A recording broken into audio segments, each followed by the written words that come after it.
lansones dala guys. So, karon na pud guys na ni guys dai.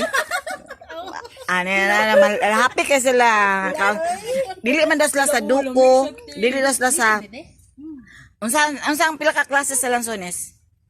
Sa imong nailhan. Variety pero paborito na ako ni. Paborito. Mo pa niya pinakamahal. Mahal do. Pilang kilo ani?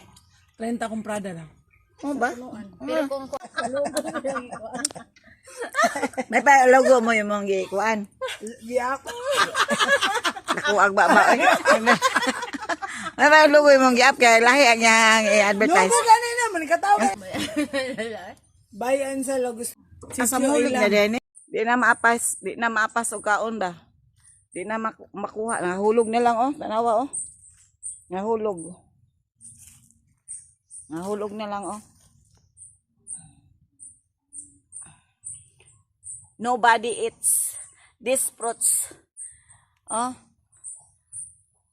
Nobody but you. Wala na. Gusto mo lansones? Ani mo dire kay daghang kay lansones dire. Nahulog na lang o dili na gani matapat na maapil og kaon. Gani no?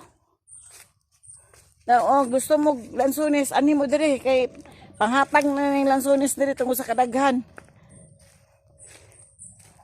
Wa man gud mi kani dinhi kay kato mo gyatuan atong last week sa tugbok perti po to daghana didto. Dinhi sa kuan mi karon sa Bago Osyero. Oh, Bago Osyero ni daghang kayo guys. Nahulog na lang ni kay way mga on. Pila ni kapunuan dire. Kapa oh. Di na makaya kaon guys, gipang yurik na.